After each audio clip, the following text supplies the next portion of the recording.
ರಾಜ್ಯ ಕಾಂಗ್ರೆಸ್ ಸರ್ಕಾರಕ್ಕೆ ತೊಲಗಲಿ ತೊಲಗಲಿ ಭ್ರಷ್ಟ ಕಾಂಗ್ರೆಸ್ ಸರ್ಕಾರಕ್ಕೆ ನ್ಯಾಯಕ್ಕಾಗಿ ಹೋರಾಟ ನ್ಯಾಯಕ್ಕಾಗಿ ಹೋರಾಟ ನ್ಯಾಯ ಬೇಕು ನ್ಯಾಯ ಬೇಕು ಎಲ್ಲ ಕಾರ್ಯಕರ್ತರಿಗೆ ಈ ಒಂದು ಸರ್ಕಾರದ ವಿರುದ್ಧ ಪ್ರತಿಭಟನೆಯಲ್ಲಿ ಭಾಗವಹಿಸಿದ ಎಲ್ಲ ಕಾರ್ಯಕರ್ತರಿಗೆ ಸ್ವಾಗತವನ್ನು ಕೋರ್ತಾ ನಮ್ಮ ರಾಜ್ಯ ಉಪಾಧ್ಯಕ್ಷರಾದ ರೂಪಾಲಿ ನಾಯ್ಕ ಅವರ ನೇತೃತ್ವದಲ್ಲಿ ಇವತ್ತು ಪ್ರಸ್ತುತ ಜನತಾ ಪಾರ್ಟಿಯ ಗೌರವಾನ್ವಿತ ಎಲ್ಲ ಪದಾಧಿಕಾರಿಗಳೇ ಪರಿಸ್ಥಿತಿ ನಮಗೆ ಬಂದೊದಗಿದೆ. ಕಾರಣ ಎಲ್ಲರಿಗೂ ಗೊತ್ತಿದೆ. ಸಾರ್ವಜನಿಕವಾಗಿ ಇವತ್ತು ಕಾಂಗ್ರೆಸ್ ಸರ್ಕಾರ ಲೂಟಿ ಮಾಡ್ತಾ ಇದೆ.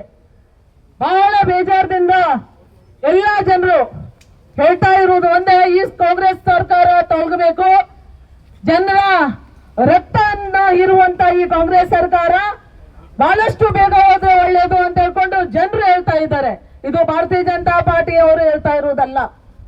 ಇಲ್ಲಿಯ ಸಾರ್ವಜನಿಕವಾಗಿ ನಾವು ಓಡಾಡುವಂತ ಸ್ಥಳದಲ್ಲಿ ದೇವಸ್ಥಾನದಿಂದ ಹಿಡಿದು ಹಾಸ್ಪಿಟ್ಲ್ ಹಿಡಿದು ರಸ್ತೆಗಳಲ್ಲಿ ಶಾಲೆಗಳಲ್ಲಿ ಎಲ್ಲ ಜನರು ಚಿಕ್ಕ ಮಕ್ಕಳು ಸಹ ನಮ್ಗೆ ಅನ್ಯಾಯ ಆಗ್ತಾ ಇದೆ.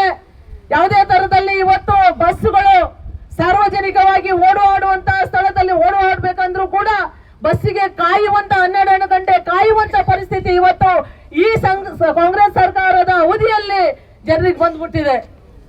ಬಂಧುಗಳೇ, ಇವತ್ತು ಕಾಲೇಜಿನ ಮಕ್ಕಳು ಹೋಗ್ಲಿಕ್ಕೆ ಸರಿಯಾದ ಬಸ್ಗಳಿಲ್ಲ, ಸರಿಯಾದ ಟೈಮಿಗೆ ಎಕ್ಸಾಮಿಗೆ ಮುಟ್ತಾ ಇಲ್ಲ, ಸರಿಯಾದ ಟೈಮಿಗೆ ಅವರು ಬೇಕಾಗಿರುವಂತ ಸಿಲೆಬಸ್ ಕಲಿಸ್ಲಿಕ್ಕೆ ಹೋಗ್ತಾ ಇಲ್ಲ. ಶಾಲೆಯಲ್ಲಿ ಹೋದ್ರೆ ಅಲ್ಲಿ ಶಿಕ್ಷಕರ ಒಂದು ಗೋಳು, ಯಾಕಂದ್ರೆ ಸರಿಯಾಗಿ ಟೈಮಿಗೆ ಮಕ್ಕಳು ಶಾಲೆಗೆ ಬರುತ್ತಾ ಇಲ್ಲ ಅಂತ ಹೇಳ್ಕೊಂಡು ಆ ನಿಟ್ಟಿನಲ್ಲಿ ಇವತ್ತು ಬಸ್ಗಳು ಫ್ರೀಯಾಗಿ ಕೊಟ್ಟಿದ್ರೆ ಏನೋ ಬೇಜಾರಿಲ್ಲ. ಫ್ರೀಯಾಗಿ ಕೊಡಿ ಸ್ವಾಮಿ, ನೀವು ಬಹಳಷ್ಟು ಫ್ರೀಯಾಗಿ. ಯಾರ ಹಣ ಕೇಳ್ತಾ ಇದ್ದೀರಾ?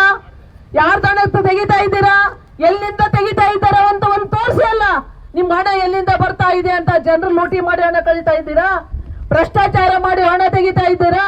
ಎಲ್ಲ ಇಲಾಖೆಯಿಂದ ಹಣ ತೆಗೆದು ಇವತ್ತು ಸಾರ್ವಜನಿಕವಾಗಿ ಜನರಿಗೆ ಇವತ್ತೇನು ಗ್ಯಾರಂಟಿಗಳನ್ನು ಕೊಡ್ತಾ ಇದ್ದೀರಂತ ಬಡಾಯಿ ಕೊಚ್ಕೊಳ್ತಾ ಇದ್ದೀರಿ. ಇವತ್ತು ಲೈನ್ ಮ್ಯಾನ್ಗಳನ್ನ ಗೃಹ ಜ್ಯೋತಿಯಲ್ಲಿ ಬಳಸ್ಕೊಳ್ತಾ ಇದ್ದಾರೆ. ಲೈನ್ ಮ್ಯಾನ್ಗಳು ಇವತ್ತು ಮಳೆಗಾಲ ಯಾರಿಗೂ ಸಿಗ್ತಾ ಇದ್ದಾರ? ಈ ಸರ್ಕಾರಕ್ಕೆ ನಾವೇನ್ ಹೇಳ್ಬೇಕು?